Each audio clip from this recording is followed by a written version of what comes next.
Tim Cook goes out there and uses one word in his speech, one word in his speech that made Apple $103 billion by just dropping one word. Kyle, do you want to bring up that picture?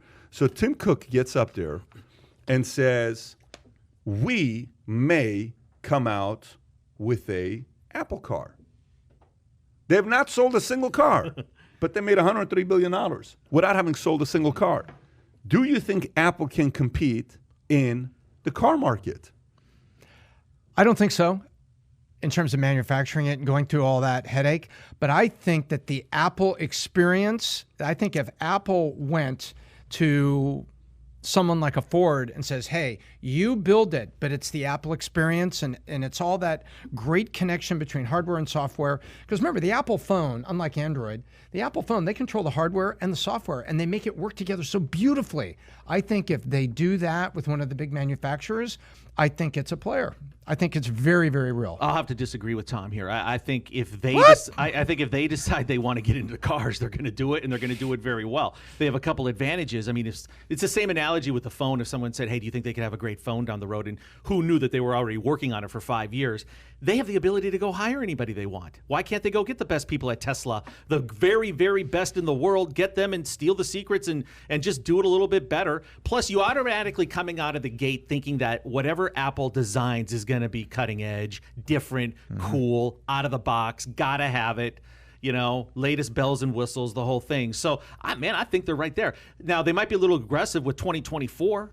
You know, maybe that's a little bit sooner than realistically being able to roll these off the assembly line. But, man, I'm kind of excited to think what they can do making cars. I think it's going to be spectacular. Here's what Elon Musk said about it on December 22nd. During the darkest days of the Model 3 program, I reached out to Tim Cook to discuss the possibility of Apple acquiring Tesla for 1/10 of our current value, which means around $60 billion, okay, give or take. He refused to take the meeting. Strange if true, Tesla already uses iron phosphate for medium-range cars made in Shanghai factory. A monocell is electrochemically impossible as max voltage is 100 times too low. Maybe they meant cells bonded together like our structural battery pack. So I don't know whether that was a shot being taken or not, but if he's responding to it, there's only one reason you would respond. If you actually think Apple could be a threat, if you respond. Right.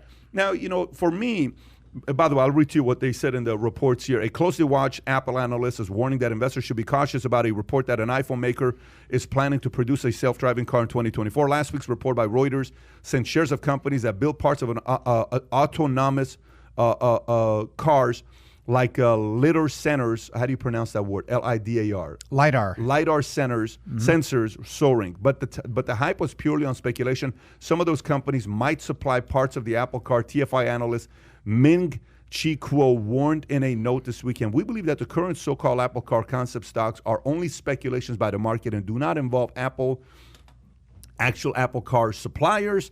We also think that because EV self-driving car technical specs are still evolving, it is too early to talk about the final specs of the Apple car.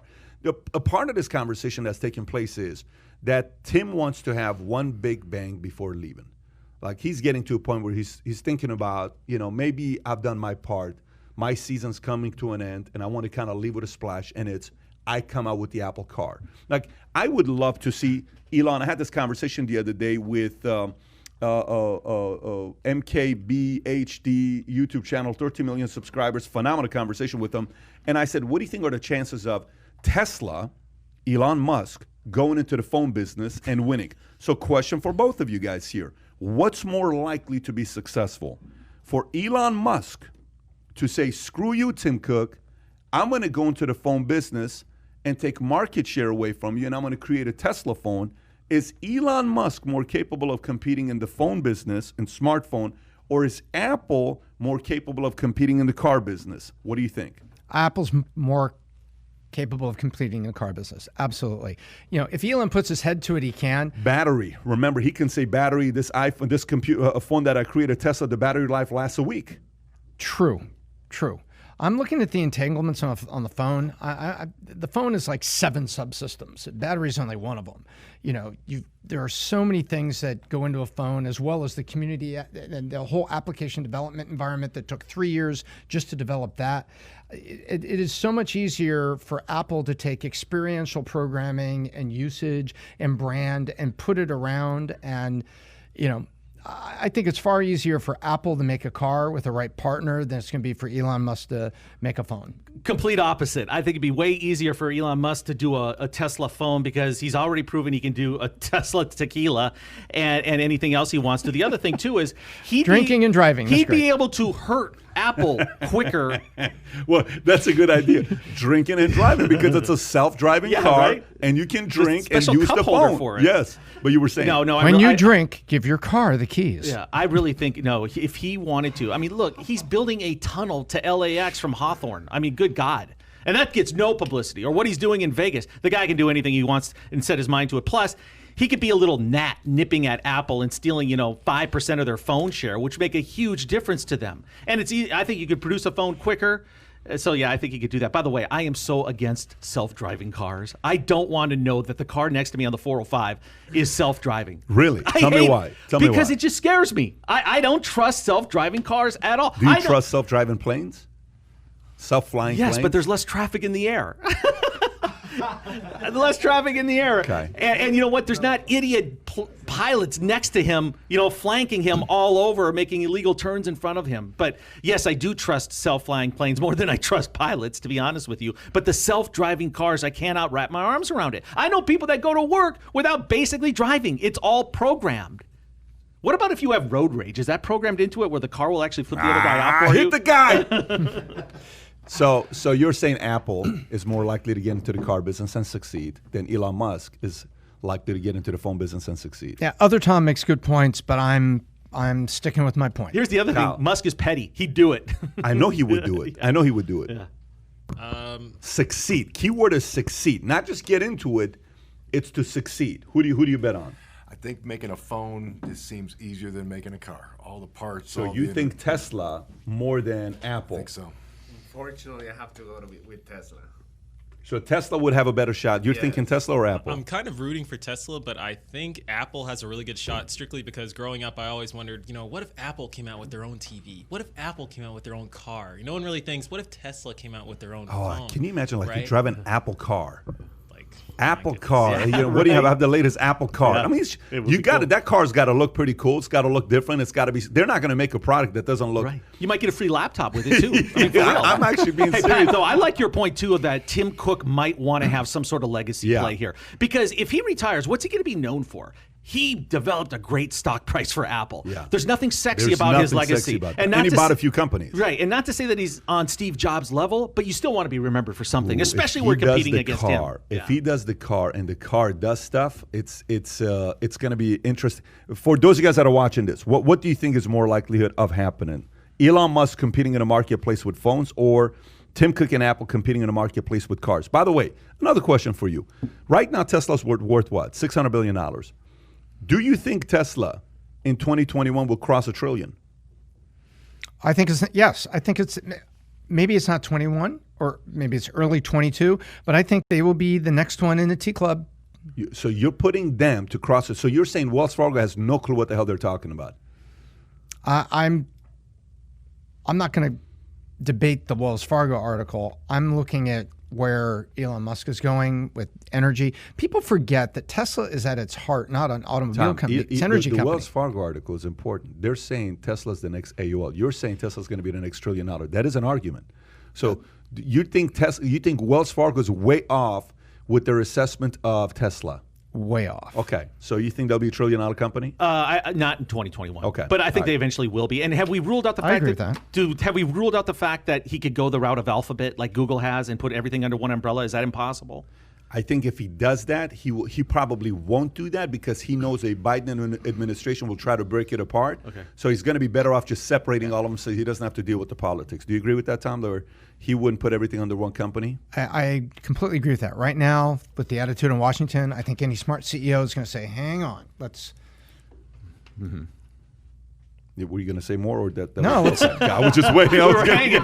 no, it's like I think it's like let's have say some more stuff. Hey, by the way, Pat, I mentioned this earlier. Did you know that Elon Musk flew to Hawaii to go meet with Larry Ellison What is for that what all night? about? I don't What is know. that all about? I don't know. There's got to Do be you know some anything about strategic that or thing no? behind it. No, I'll tell you, but if I was going to go get advice and regulated, and if I thought I was in trouble, I thought I needed strategic advice on a macro scale, I go talk to Larry Ellison. You know, Oracle and Larry Ellison, they are the Lord God King of lobbying against their competitors and working with the Senate and Congress for legislation that helps Oracle and doesn't help other people. So if I was going to go get advice or work with people or look at, look at financing, Larry Ellison, everybody forgets. Yeah. What number is Larry Ellison? Oh, he's right up there, 20-something, in the teens. How about number 4 or 5 or 6? Larry Ellison Wow, is usually top 10. 4, 5, or 6. I like the way you're thinking because my first thought was, who hates Apple? Does Larry Ellison hate Apple? But not really. I mean, there isn't this direct competitive thing there. So maybe the lobbying issue where he stays a step ahead of it 3, 4, 5 years down the road, tapping into some of that expertise that he might have. Elon Musk is not dumb, and Larry Ellison would be a great private mentor. And when I mean private mentor, I mean talking about things at 9 levels up. You know what I mean? Plus, he could probably sell him a lot of tequila. I mean, you got to I realize. bet Larry can party. Elon Musk tweets out saying, just meeting with Larry Ellison to seek some advice. Back working on Tesla end of quarter tomorrow. December 28, 2020. He tweets that out. I mean, you got to realize he's sending a message to somebody. Hey. That tweet is probably only for one person. Correct. And no one knows who that one person is. Okay. You know, Pat, at vtpost.com, you can kind of get a good gauge on what's driving the world, Yeah. what people are interested in. Yeah. There isn't a day that goes by where I'm not picking an Elon Musk story. He's relevant every single day with something he does. Gotta give Or him at least credit. interesting. He's at least interesting. And if you're going to go visit Larry Ellison, the nice thing about Hawaii, you can say, Larry, I'm going to bring my PR person, my security detail, my entire family. Do you have space? You know, it's like, I own the island of Lanai. Yeah. Great. So you have space. So you can have private conversation with Larry, and there's just a lot of space. Except for the 2% you said, right? Yeah, 2%. He owns 98, but there's 2% state. Apparently, it's emergency services and basic state Do you know what services. he paid for it? Do you know the number what he paid for It was pretty. It was like $100 million. It wasn't much. I thought it was 700. I thought it was Well, like, it was less but than it was a less billion. than, Yeah. what was it? It's nothing. It's for him. less than you would think for on Hawaiian Island. You know nothing who for else him. bought a ton of property out What's there? that? Isn't it Zuckerberg? Wasn't he buying a ton in Hawaii too? Well, he bought a plantation for himself out there, and that's a little south of Island, but it's something. So if you enjoyed this little short segment from the podcast that we did, here's another short segment to watch. Or if you want to see the entire podcast, click over here. Take care, everybody. Bye-bye.